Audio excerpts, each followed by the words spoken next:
¿Qué tal? Buenas tardes. Bueno, voy a, vamos a repasar lo que hablábamos hoy. Voy a ir por orden. Primero vamos a arrancar vamos a hacer un seguimiento de Galicia. Mantengo por ahora mantengo el análisis que tenía. O sea, creo que hoy, lo que vimos hoy fue el rebote que estábamos esperando que se dé. Acá lo que es importante o lo que podemos tomar en cuenta de estas, digamos, del movimiento de ayer, por ejemplo, que fue un movimiento muy fuerte a la baja, hoy tenemos un movimiento muy fuerte al alza. Cuando estos movimientos los vemos a una perspectiva con determinado tiempo, parece movimientos casi inocuos, pero cuando uno está en el día a día y está descubierto y demás, es cuando uno tiende a generar o a operar mal o a cometer errores o bueno, a asustarse, ¿no? Tiene sentido. Es importante poder ver el movimiento desde las dos perspectivas, ¿no? Una cosa es verlo en el gráfico así y otra cosa es ver el día a día cómo se dan estos movimientos. Entonces, ¿por qué digo esto? Porque por eso es importante tener un análisis, por lo menos que nos ordene las ideas para no tomar decisiones apresuradas en el momento, ¿no? Ni de compra ni de venta. Por ahora lo que voy a esperar, por lo pronto, yo esperaría que el papel intente ir a buscar la zona de resistencia, ¿no? No sé lo que va a hacer acá, pero creo que esta va a ser este 3500 por ahora para mí es un soporte. Eh, Funcionó como soporte ya en dos ocasiones acá y lo que vimos entre ayer y hoy. Y bueno, esperaría que esta zona sea una resistencia también o que sea una zona donde el papel puede llegar. Faltan muy pocos días, la volatilidad no está baja, pero tampoco es una cosa que uno diga qué oportunidad vender. Entonces no, en mi caso no voy a estar vendiendo generalmente, voy a ir con un spread que se podrá transformar en un ratio, como hice en el caso de los puts, una cosa así. Lo que hicimos, vamos a repasar brevemente lo que se hizo. No tengo los datos a mano, pero no importa, yo lo fui pasando por el grupo y cualquier cosa me consultan. Pero lo que planteamos en esta zona de acá fue hacer un lanzamiento cubierto, ¿no? Una estrategia bastante conservadora para lo que es un movimiento alcista. Hicimos un lanzamiento cubierto, o hice, mejor dicho, porque lo hice yo. Algunos sé que lo hizo también, por eso digo lo hicimos, pero yo hice un lanzamiento cubierto. Acá había comprado algunos calls más, si no me equivoco, sí. Acá vendí los calls y armando un strangle primero, un straddle, en realidad un cono sintético, o sea, comprar papel y vender dos calls por cada papel que tenemos. Eso genera un straddle sintético. Y después sobre esa posición había comprado puts, lo cual genera un ratio, ¿no? Un ratio sintético también. Pero la figura es la del ratio. Entonces, esto había quedado una cosa, digamos, si lo tenemos que ver horrible, la línea puede fallar. Pero había quedado un gráfico así, ¿no? En donde, bueno, toda esta zona quedaba en ganancia, toda esta zona así quedaba en ganancia, y arriba teníamos la pérdida. El papel bajó, mientras el papel bajó seguí comprando puts y armando algún spread, y cuando llegó a esta zona de acá armé un spread. Y cuando llegó a esta zona de acá, armé el ratio, que fue antes de ayer. Y ayer no hice mucho. O sea, lo que hice ayer en realidad fue una operación muy marginal, pero fue vender algunos puts que todavía tenía espacio para vender con la idea de promediar un poco a la baja. Pero unos puts que me habían quedado colgados de vender. O sea, no fue una operación que valga la pena comentar ni que haya cambiado mucho la situación. Bueno, ahora no me acuerdo cómo se borra. Tengo que marcar. Con lo cual, ese ratio se movió bien. Y bueno, vamos a dejarlo ahí. Lo que hice hoy fue cerrar parte del ratio ese de puts. Y a su vez compré algún spread de calls. ¿Dónde compro el spread de calls? Y bueno, faltando tan poco tiempo, la verdad es que por ahí busco el barato realmente, ¿no? Entonces se dio que compré la 40-50 y después terminé vendiendo la 4200. Ese fue el spread que hice, me quedó un spread muy barato.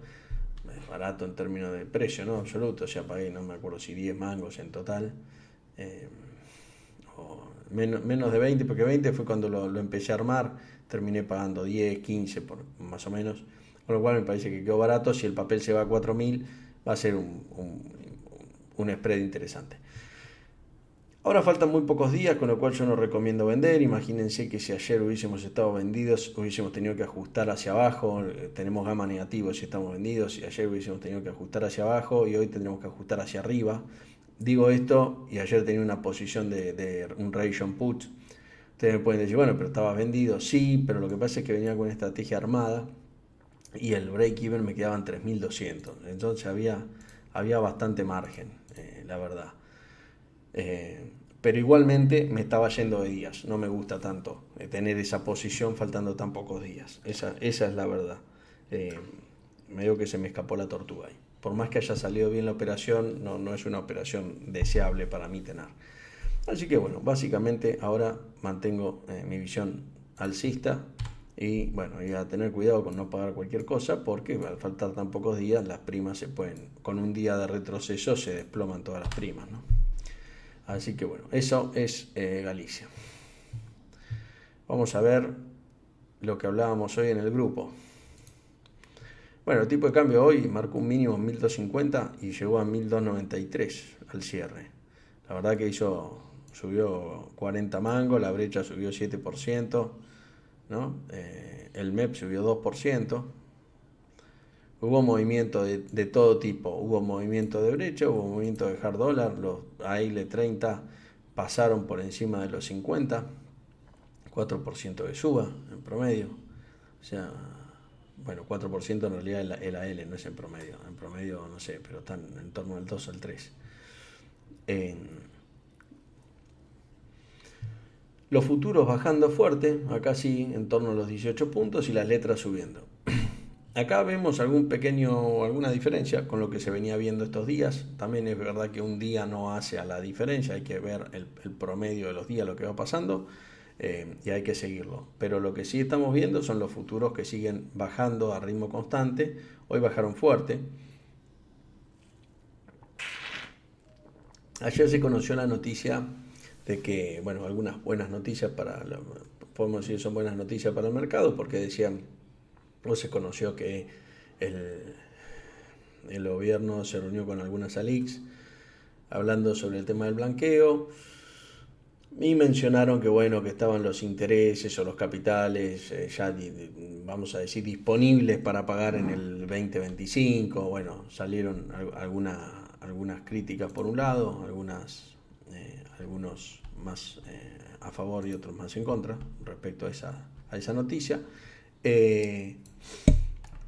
La realidad de eso es que, bueno, a ver, yo eso lo separaría en dos. O sea, hay algunas medidas que son interesantes o información que tiene sentido, que bueno, está la decisión, digamos, política de pagar. Acá lo que hablamos siempre o lo que tiene sentido analizar es la potencialidad. O sea, realmente están los dólares para pagar, porque vos podés tener ganas, pero si no tenés los dólares, hay que ver cómo los pagás, ¿no? Uy, puse mute. Es verdad que no son vencimientos tan grandes, o sea, no parece que haya grandes problemas para pagar, pero bueno, ahí el mercado está siguiendo de cerca qué pasa con las reservas. Dicen que hay un repo para pagar, entonces bueno, la pregunta que surge es con qué se hizo el repo. Bueno, son preguntas también bastante más técnicas y que tampoco sé si tiene tanto sentido, pero por alguna consulta de lo que estábamos hablando hoy durante el día, digo, bueno, es importante aclarar esto. El central, ¿qué tiene de parte del Tesoro? Tiene letras intransferibles. ¿Qué son las letras intransferibles? Bueno, hacen a la emisión monetaria, o sea, tienen que ver con el circuito de emisión monetaria. ¿Cómo surgen estas letras? El Tesoro llega a fin de mes y tiene que pagar 15 y mira lo que recaudó la FIP y tiene 10 y le faltan 5. Entonces dice, bueno, ¿qué hago? Me faltan 5. ¿Cómo tengo que pagar? O sea, hay que pagar los sueldos, hay que pagar la luz, no sé, hay que pagar los gastos del Estado. Entonces, bueno, ¿cómo hago esos 5? Vamos a pedirle plata al central. Te das vuelta, el central no tiene plata, no genera fondos. Entonces el central lo que dice es, bueno, yo puedo emitir pesos. Entonces el Tesoro le emite un cheque, vamos a ponerlo así, una letra intransferible, que es una letra e intransferible, con lo cual ahí hay dos claves. Y el central compra esa letra intransferible y para comprarla emite pesos y le paga con esos pesos. Entonces es la generación espontánea, ¿no?, de dinero. En definitiva, ahora el central que tiene un activo que le entró en su balance, que son esas letras intransferibles, que como su palabra lo indica, su nombre lo indica, son intransferibles, no las puede transferir y son legislación local. Y el que le dio esa letra, que uno puede decir, bueno, pero es un activo, decía en algún momento Campo, es un activo que tiene valor. Esa es la discusión. ¿Qué valor tiene? ¿Es el valor de un cheque de un tipo que te dice no tengo plata porque no llego a fin de mes? Te doy un cheque que sé que no tiene fondos y hay que ver si los tiene el día de mañana y vos mientras tanto dame pesos que a su vez los imprimiste. Bueno, es eso, o sea, es un papel pintado. O sea, nadie va a creer que eso tiene un valor real. Vos podés decir, no, está bien, es deuda del Tesoro. Sí, está bien, un poco más de deuda del Tesoro contra el Central con una letra intransferible. O sea, ni siquiera es que lo puedes vender. Porque además si lo vendés tenés un problema, porque tenés más emisión de bonos, etcétera, etcétera. Porque en algún punto si no se consolida como deuda pública. Con lo cual, es eso, ni más ni menos. Ahora voy a decir, bueno, voy a usar esas letras para pedir un repo. ¿Qué significa eso? Voy a ir a un banco del exterior, vamos a poner por caso Nomura o JP Morgan, y le digo, mira, te voy a dar unas letras intransferibles con legislación argentina y vos contra esto me vas a dar unos dólares reales. Obviamente te van a decir que no, te van a decir, pero vos estás loco, desayunate pintura, es lo mínimo que te pueden decir. Con lo cual, parece poco probable que sea así. Y además ahí lo tendría que pedir el central, esas letras, porque es el que tiene esas letras intransferibles, ¿no? Con lo cual, las letras intransferibles, por eso en algún momento se hablaba de la alquimia financiera de Ocampo, es un poco más complejo lo que planteaba Ocampo y demás, y Ocampo decía, bueno, entre todo el paquete de cosas metemos la letra intransferible, pero él lo planteaba de otra forma. O sea, para limpiar el balance también. Pero en este caso yo estoy hablando como si esas letras se pudiesen usar como garantías para un colateral. Nadie te va a tomar eso, porque me estás tomando, o sea, tomarme de boludo es poco. O sea, no te voy a aceptar eso y te voy a dar dólares reales. Con lo cual no lo veo por ahí. Dicen, bueno, el oro, qué sé yo. Bueno, habrá que ver porque no está clara la información o yo no la veo clara. Tampoco sé si es tan importante. A ver, los fondos hoy en una cuenta, en un fideicomiso y que uno diga, bueno, están garantizados, no están. O sea, es una promesa del gobierno y al final del día la plata es fungible. O sea, lo que hoy es plata para esto, mañana puede ser plata para lo otro, porque es plata, o sea, hasta ahí. Los billetes no tienen nombre y apellido, salvo que estén en un fideicomiso y que tengan un solo objeto, un solo destino. No tiene sentido que el gobierno haga eso, menos en un escenario donde no tiene plata, o sea, sería una ridiculez. Salvo que, bueno, sí, quieran dar una señal muy fuerte y hay que ver cuál es. Está bien dar la señal, pero hay que ver cuál es el costo de dar esa señal. Entonces, bueno, esa es la situación. Con esto quiero decir que no van a pagar. No, nada que ver. Yo creo, de hecho, que van a pagar. Creo que hay que pagar. No queda otra. Con lo cual, no va por ahí el tema. Va por poner un poco de blanco sobre negro de qué significan estas medidas y que tampoco es una cosa de vamos a creer, me parece a mí, a ciegas todo lo que dicen porque sí, hay que ir punto por punto. Después creo que no hay mayores novedades, o sea, me parece que lo del blanqueo hay bastante información dando vueltas y tiene que ver con, a ver, uno pone los dólares básicamente y los podés dejar en dólares, no necesitas invertir en ningún activo y los tenés que dejar un tiempo, hasta el 25 si no me equivoco. Y si lo sacas antes tenés que pagar el 5%. Lo cual no es nada dañino, porque si vos entraste haciendo el rulo por MEP y Blue, o sea, tenías tus dólares, lo vendiste en el Blue, te compraste MEP y blanqueaste los dólares, no vas a tener mayor problema. Perdón, blanqueas los pesos y después compras MEP, no vas a tener problema, pagás el 5, al final te pagaron por blanquear. Hay alguno ahí que va a venir a explicarme, ¿no? Pero en realidad la brecha, sí, pues yo los leí ahí en Twitter algunos, te viene a explicar el porqué de la brecha. Yo no necesito el porqué de la brecha, ya lo sé, también en el año 2024. Y creo que nadie lo necesita. Acá lo importante es que vos blanqueás y ganas guita. Y bueno, si te gusta lo sé, si no te gusta no lo sé, no vamos a discutir. Eso es hacerse la paja mental. Pero bueno, hay gente que le gusta, a mí no, prefiero que no. Habiendo dicho eso, hay una operación que yo estaba ahí analizando. Yo hoy estoy, como ustedes saben, o por lo menos que están en el grupo, yo estoy corto en futuros, o venía corto en futuros, sigo corto. Eh, Estoy en letras posicionado en pesos, lo dijimos en julio, a mí me pareció un negocio que era muy... no fácil, no es, porque fácil no es nunca, porque además depende también del resultado. Si me sale mal es imposible y si me sale bien es fácil. Pero digamos, era un negocio bastante esperable. ¿Por qué? Porque el central te estaba diciendo, le puse techo al tipo de cambio, entonces tenía sentido ponerte en pesos, digamos. Lo digo ahora, pero ya lo dijimos en su momento y lo venimos diciendo en los diferentes videos. Pero ahora, ¿por qué hago este video? ¿O por qué traigo este tema a colación? Porque me parece interesante analizar la posición opuesta ahora. Supongamos que compramos... Hoy, ¿qué decimos?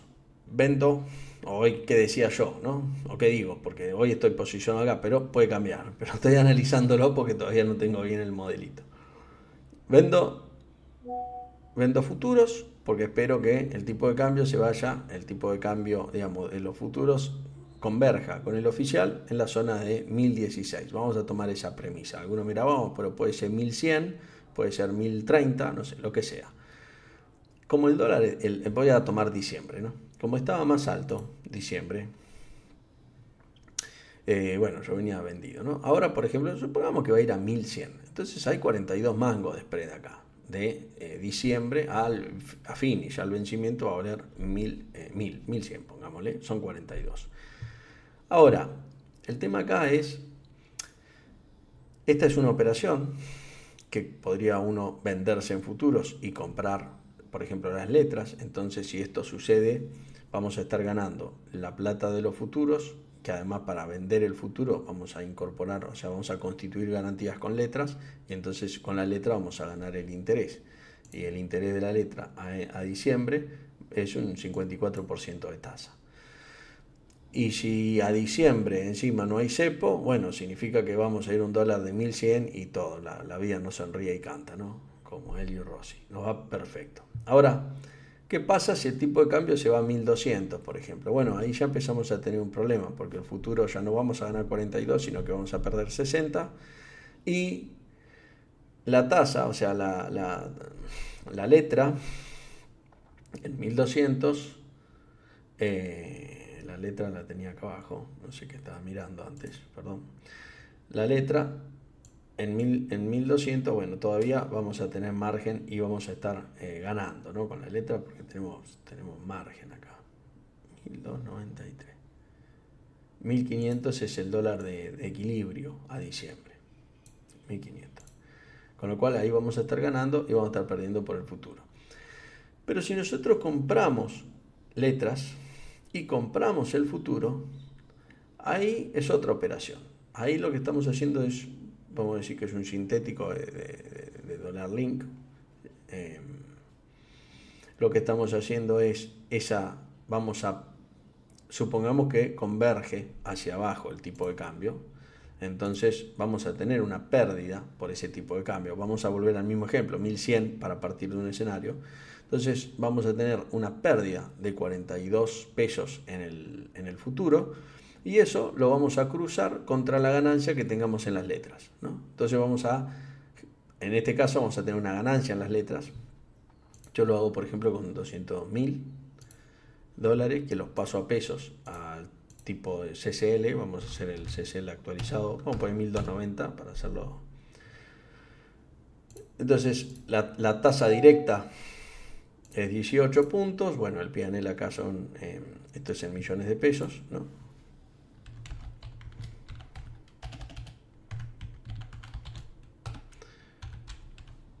O esto en realidad son en pesos, no en millones.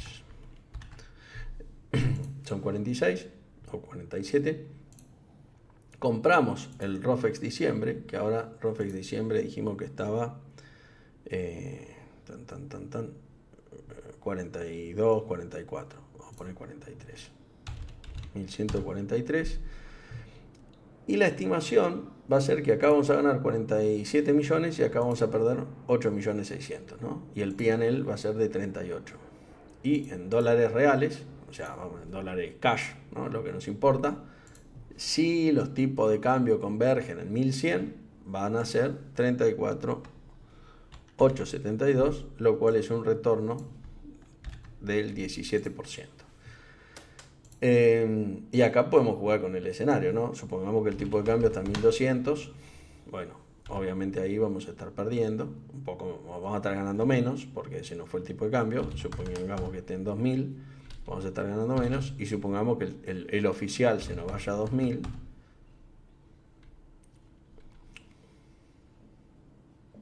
Claro, en el oficial, si se nos va a 2000 el oficial, vamos a estar ganando mucho por el futuro.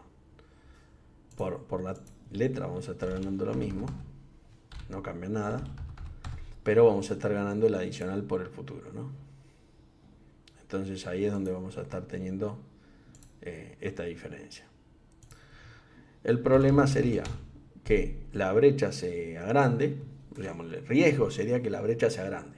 Entonces, ¿qué pasa? Nos vamos a quedar con un dólar oficial, supongamos en 1016, y con un contado con liqui en 2000. Y entonces, bueno, ahí el retorno sería del 5% en dólares, que hay que ver si, bueno, si tiene sentido hacerlo o no hacerlo.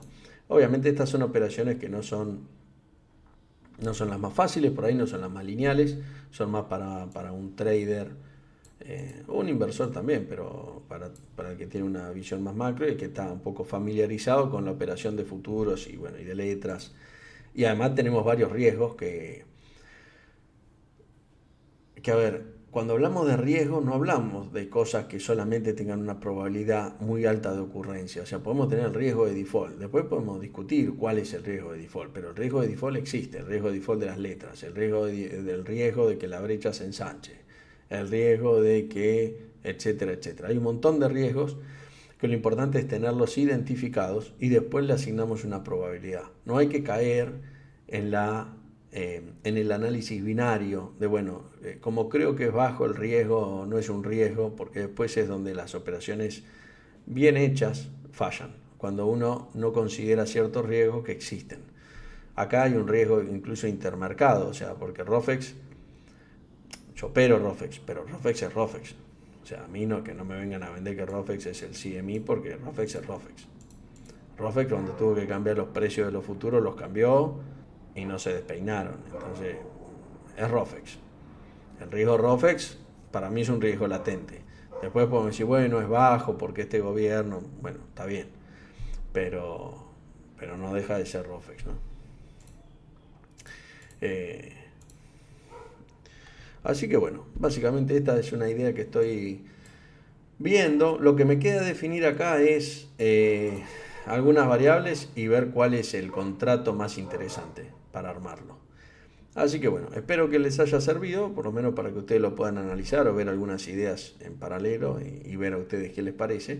Y bueno, cualquier cosa me escriben en los comentarios. Les mando un saludo y nos estamos hablando por el grupo. I wanna wake up in a city that doesn't sleep and find